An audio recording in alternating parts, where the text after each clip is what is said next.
vamos a hablar un poco de lo último que tenemos en dislipidemia. Estos son los conflictos de interés potenciales que no hacen parte de nada de lo que tiene que ver con lo que vamos a hablar hoy. Por lo general, y todas las personas que me conocen saben que las charlas que doy están basadas fundamentalmente en las guías de práctica clínica y en la evidencia que existe sobre el tema que vamos a tratar. Entonces, yo empezaría simplemente contando algo y es, no sé si ustedes conocen el mito de la caverna. El mito de la caverna es una historia muy interesante de Platón que decía que las personas muchas veces vemos solo sombras de lo que realmente esconde detrás el conocimiento. Entonces pone un ejemplo de unos esclavos que están en una caverna y el mundo que conocen solamente es aquel que les muestran a través de unas sombras.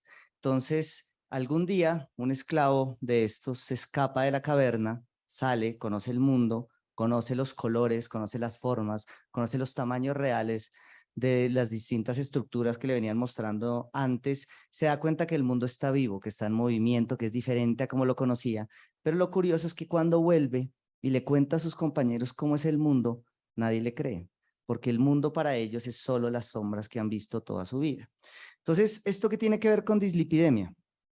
Por muchos años nos enseñaron que había que tener el LDL bajo, que había que tener el HDL alto y que había que controlar los triglicéridos, y eso era todo lo que sabíamos de dislipidemia, y esas eran las sombras con las cuales tal vez todos nos formamos, pero realmente al salir de la caverna vemos que en lípidos el avance que ha habido en los últimos 7, 10 años es impresionante. Hemos aprendido que lograr niveles muy bajos de LDL es mejor. Hemos aprendido que existe una forma modificada de LDL, que es la lipoproteína minúscula, con las propiedades específicas que ya les voy a mostrar, y hemos aprendido el rol que puede tener la terapia génica en estos pacientes. Entonces, ¿qué hemos aprendido en niveles bajos de LDL?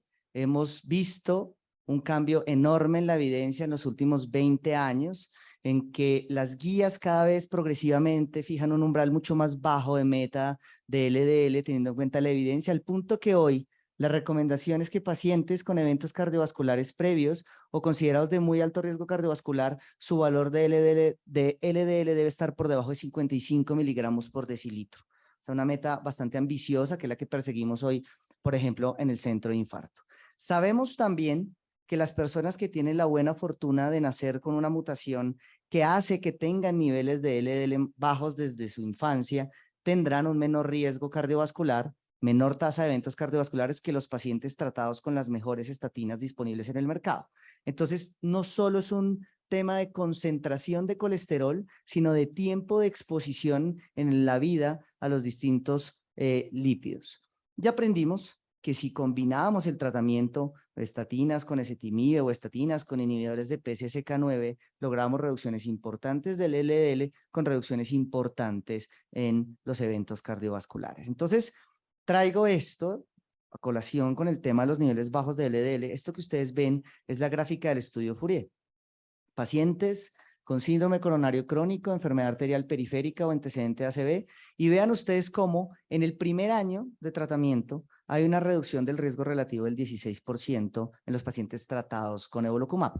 Pero cuando pasan los 12 meses, las gráficas se amplían mucho más, las curvas se separan, y miren cómo la reducción del riesgo relativo es mayor.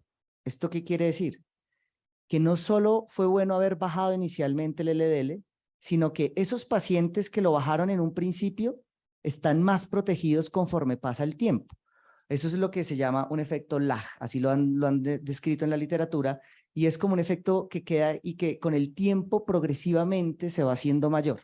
Entonces, hace pocos días sale publicado este artículo en el Congreso de la AJA, celebrado en Chicago la semana pasada, en el cual quisieron ver qué pasaba con los pacientes del estudio Fourier en el seguimiento a largo plazo. Este es el Fourier OLE, y eran pacientes que habían cumplido sus periodos de estudio y luego se llevaron de manera abierta a continuar con evolocumab. Entonces podíamos tener pacientes que en el estudio inicial estaban en evolocumab o que en el estudio inicial estaban en placebo, y aquí en el seguimiento los pusieron a todos en evolocumab para ver qué pasaba.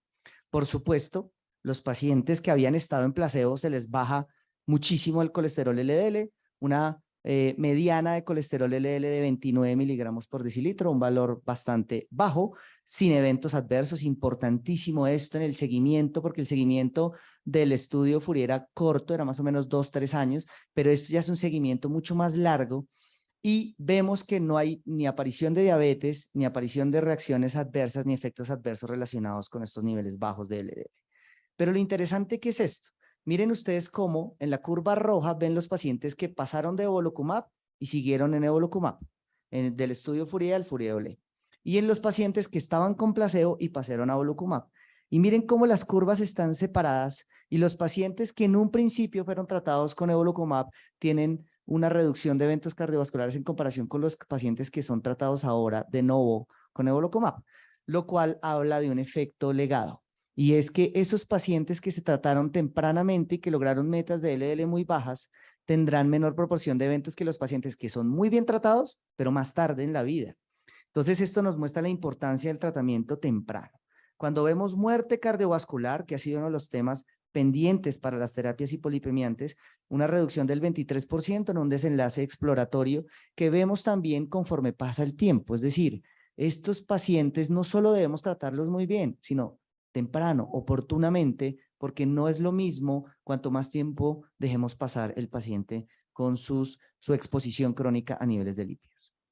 Entonces, básicamente, miren ustedes cómo los pacientes tratados pasados de evolocumab y que siguieron en evolocumab son los que tienen mejor comportamiento clínico. Entonces, esta gráfica muestra un poco eso, el efecto lag que les decía, conforme pasa el tiempo, se acentúa el beneficio, pero además de eso, los pacientes tratados tempranamente son los que mejor les va a ir y entre más tarde usted inicie el tratamiento, aunque tiende a irles bien, tardarán más en lograr alcanzar a los otros en beneficio cardiovascular. Y esto, importantísimo, cuando comparamos pacientes con LDL menor a 10 que alcanzaron en el seguimiento versus pacientes que persistían con LDL mayor a 100, miren cómo los desenlaces cardiovasculares se reducen significativamente sin comprometer la seguridad, razón que ha generado la hipótesis de que no existe un punto bajo de LDL en el cual se pierda el beneficio del tratamiento hipolipemiante. Eso era un primer punto en cuanto a los avances de dislipidemia. Pero la biología molecular viene muy fuerte en este tema. ¿Se acuerdan ustedes el dogma central de la biología molecular? ADN, RNA mensajero, proteína. Sabemos que bloquear la proteína en general es muy inespecífico y los fármacos que usamos desde hace muchos años tratan la proteína, pero ¿qué ventajas tendría de tratar el gen, de silenciar un gen o de evitar que se transcriba una proteína? Pues tenemos mayor especificidad del efecto, menores efectos adversos, una mejor oportunidad para desarrollar tratamientos para enfermedades que hoy no son tratables y una mayor potencia terapéutica. Tal vez con una sola dosis el paciente tiene por muchos meses, entonces eso también nos permite un esquema de dosificación más cómodo que facilitaría la adherencia de los pacientes. Entonces, ¿qué tenemos? Dos tipos de terapias. Una que son secuencias de oligonucleótidos antisentido. Las secuencias de oligonucleótidos antisentido o antisense son secuencias de 15 a 20 bases, son de ADN y se unen al RNA mensajero por un enlace de Watson-Crick y esta secuencia tiene una modificación química que hace que lleguen unas RNasas y cliven ese RNA mensajero impidiendo que se transcriba la proteína, que se traduzca esto en una proteína, ¿de acuerdo? Entonces es con una secuencia de ADN. Pero por otro lado tenemos el RNA de interferencia soluble, es un RNA de doble cadena, 19 a 25 pares de bases, y lo interesante es que tiene dos cadenas, una que es pasajera, que ayuda a llevar el medicamento, y la otra que es una hebra antisense, que activa un complejo que se llama RISC, y este complejo degrada el RNA. O sea, finalmente ambos lo que están haciendo es degradar el RNA mensajero para evitar que se sintetice la proteína. Entonces, esto suena medio futurista, medio impresionante, ¿cierto? Secuencias de oligonucleótidos de 15 a 20 pares de ADN versus una doble cadena de RNA, pues no es tan futurista, eso ya está acá y pues tenemos una complejidad y es cómo hacer que ese medicamento llegue al hepatocito. Pues se marca con una secuencia GalNAc con N-acetilgalactosamina y esto permite que haya selectividad al hepatocito y solo afecte a esas células, que es donde nos interesa que ocurra el efecto.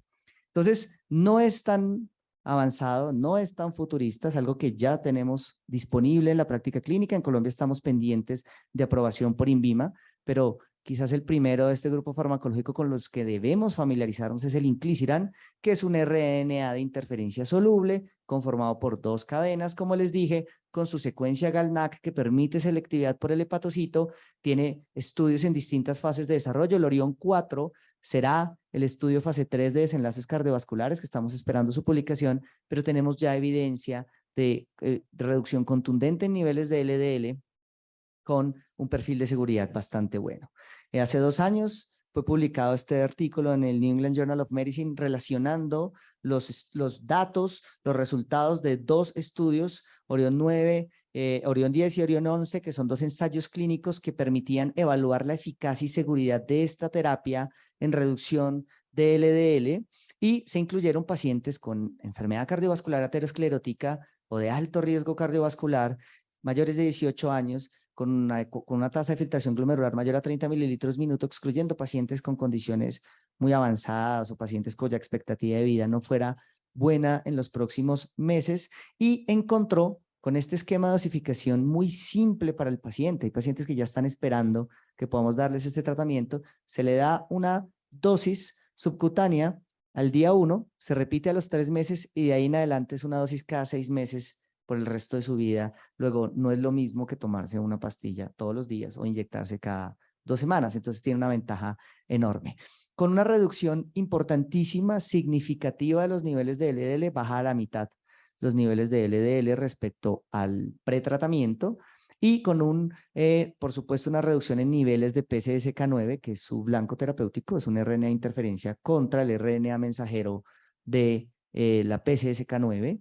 Y pues como pueden ver ustedes en este resumen, en general una terapia eficaz, segura, no se presentaron eventos adversos. No hay un nivel de LDL bajo en el cual se presenten niveles adversos en comparación con placebo, más allá de reacciones en el sitio de inyección, que eso sí puede ocurrir. Y el último protagonista del que vamos a hablar es la lipoproteína A minúscula, que también suena un poco raro. No nos enseñaron eso en la clase hace muchos años cuando hablábamos de lípidos. La lipoproteína minúscula es una forma de LDL que, además de tener ApoB como todas las LDL, tiene ApoA minúscula. Y este chistecito hace que esta LDL sea protrombótica, proinflamatoria y proaterogénica, mucho más que la LDL normal, por esta modificación que tiene, por su ApoA minúscula. Es la única que tiene ApoA minúscula. Entonces, si nos pudiéramos inventar alguna forma de bloquear la síntesis de ApoA, pues ya no tenemos lipoproteína minúscula.